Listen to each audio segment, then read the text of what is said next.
Previously on the 31 Nights of Halloween Horror.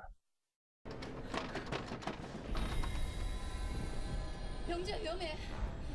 영주야 엄마가 갈게. 영주야. 영주 싫어. 정말 역겹다.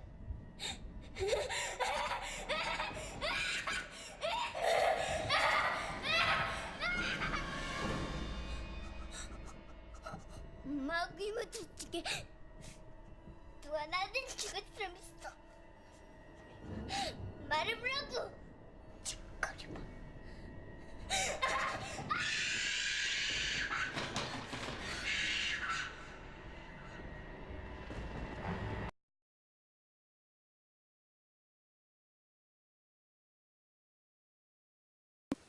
Good evening, and welcome back to the 31 Nights of Halloween Horror. Lives again.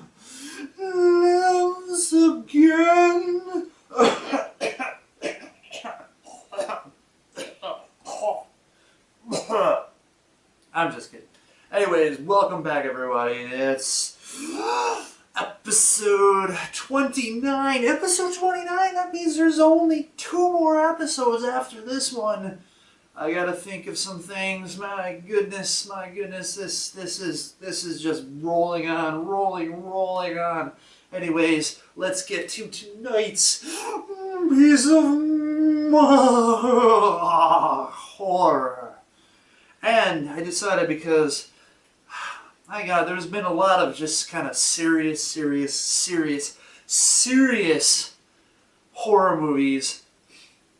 I thought I'd do something a little fun, a little exploitation-esque.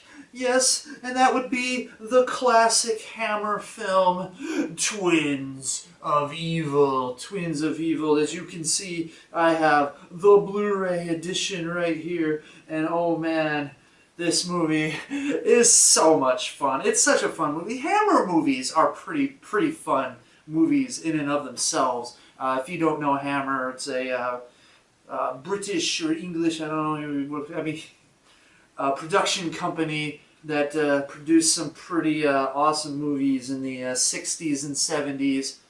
And they're the ones who made Peter Cushing and Christopher Lee famous. 2 guys who ended up being in Star Wars movies. How odd. Anyways, so here it is, Twins of Evil. The story, the plot is in, I don't even know if they named the town, but in like a rural town, there is this brotherhood of Puritans, brotherhood of really devout fundamentalist Christians, led by Peter Cushing himself, and they go around and find witches and burn them.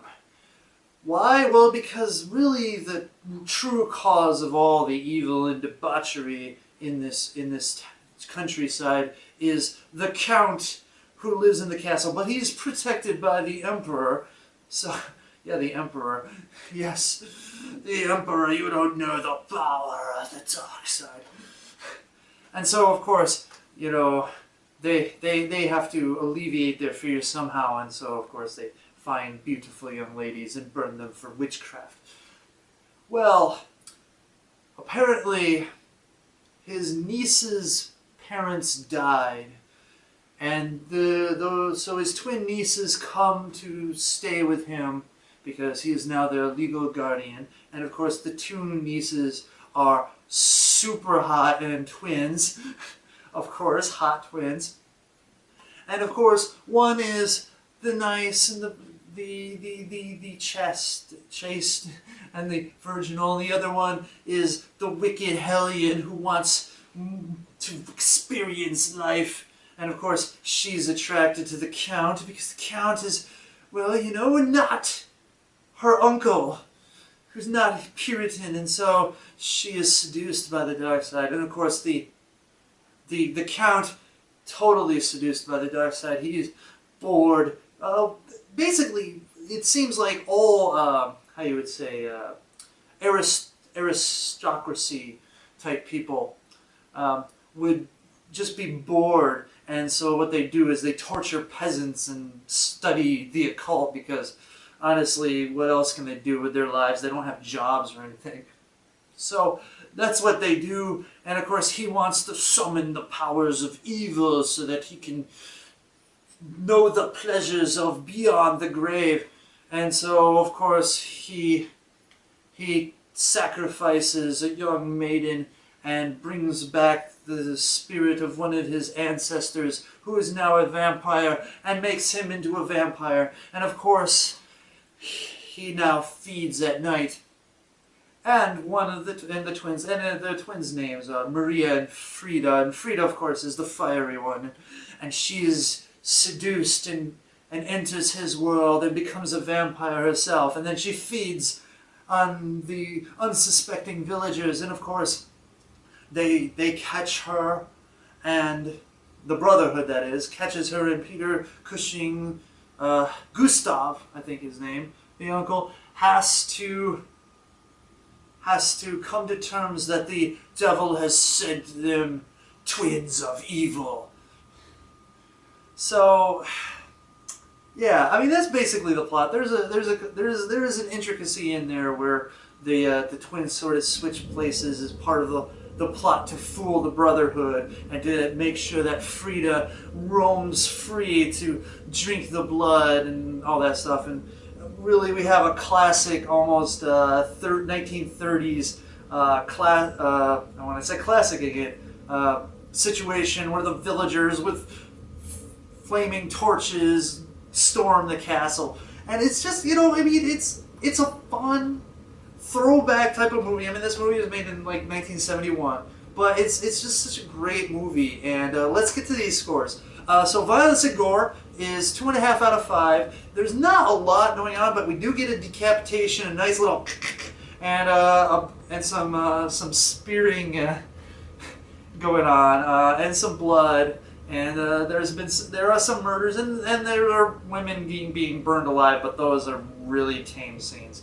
And of course, the gore effects aren't that great, but it's cheesy, but it's fun, and you've got violence and you've got blood, so it's mildly satisfying. 2.5 out of 5. Shock value 1.5 out of 5. Honestly, there are a few jump scares, but and the whole occult Satan thing, whatever.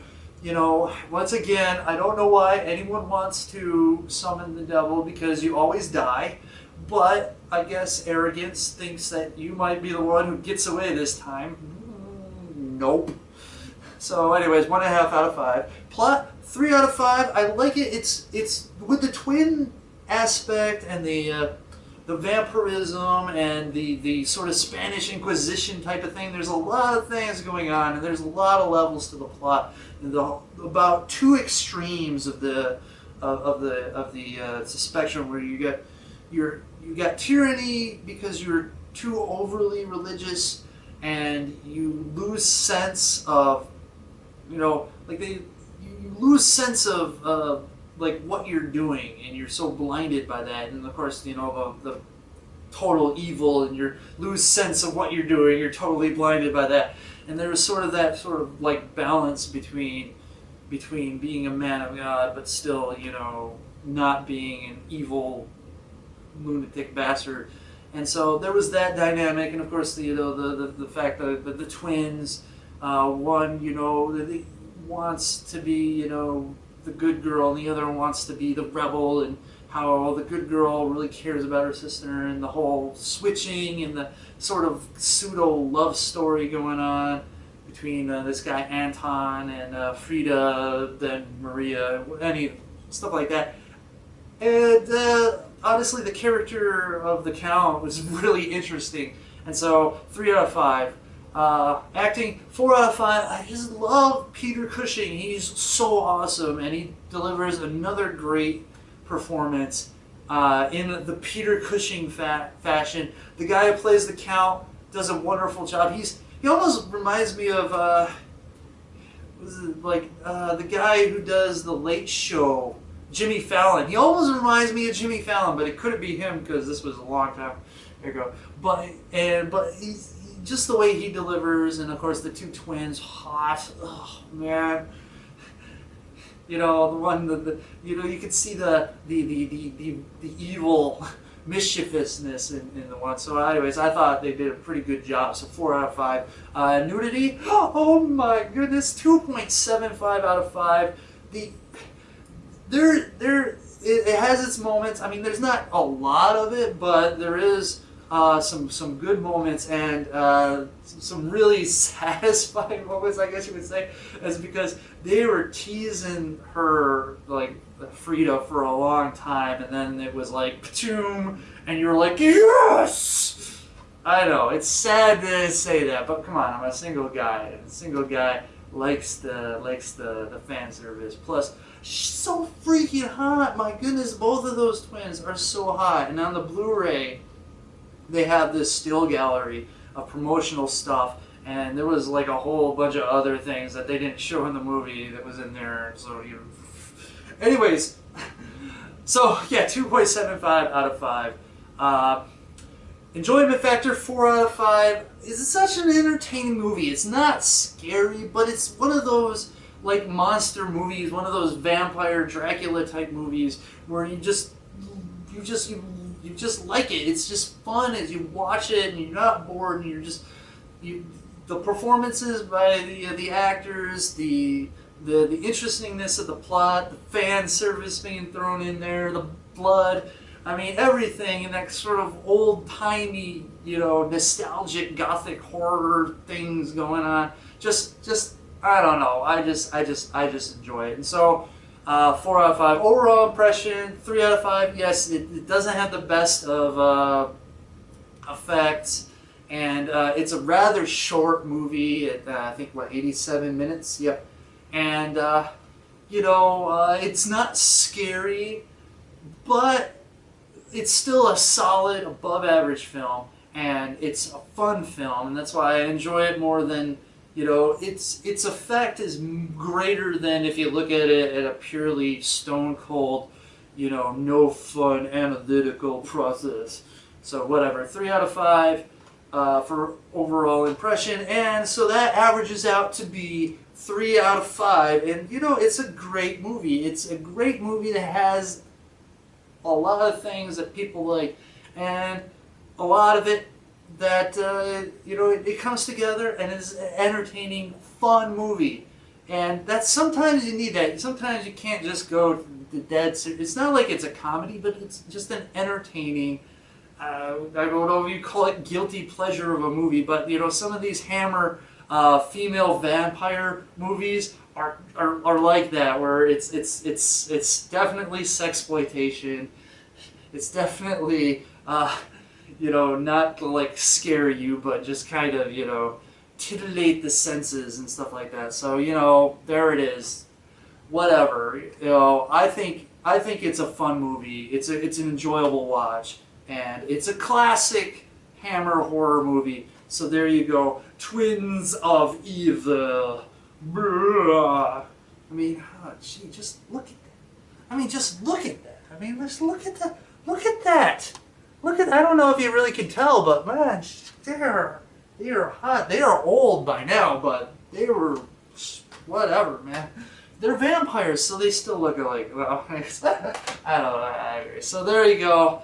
That is my episode for tonight. I hope you enjoyed it. I hope you go out and find a copy of Twins of Evil and enjoy it yourselves. And remember that, I still have a couple more episodes left to go, so I've got to figure out what I'm going to do. But here they are. We've got, last episode, the Korean horror movie Phone. Sort of the possessed phone, evil phone, spirited... And it's not even the phone itself, it's the number, which is really strange. That's one of the things that it's got going for you, is like, you never have a cursed number. I mean, there's always objects, but a number that's cursed? That's kind of interesting. But anyway, so there you got that, and here it is, going to be episode 30. Oh my god, episode 30. I don't know what it's going to be at. Usually, toward the end of the festivities, I do a sort of skit. The first one that I did 2 years ago was about music, and I had a Jason hockey mask and a knife, and I was dancing to the theme of the Blob, the old 50s or 60s theme, you know, beware of the blob, blah, blah. Anyways, I can't sing anymore because apparently it got banned in several countries because that song's copyright issues, whatever, I don't know. Anyways, and then of course, last year I did that whole thing where, you know, I walk up the street and get into the house and try to stab the girl there, but she ends up being a demon, and I go, fuck this shit. Anyways, you saw that if you saw my first episode, because I was doing the whole previously thing and basically redid that. Well, I didn't read it. I showed it in the video. So, I don't know. I would think I might do something this time, but I already did, didn't I? If you check out episode, what is it, episode 4? Or episode 5, the one where I talk about why I love Evil Dead 2, I reenact scenes from Evil Dead 2. I reenact those scenes, and I thought it turned out quite spectacular, in my opinion anyways. But I digress. Maybe I'll do something this time again. I don't know. But if not, I know I'll have some reviews or something interesting to say. Anyways, this is gone pretty long, and I will see you guys tomorrow night.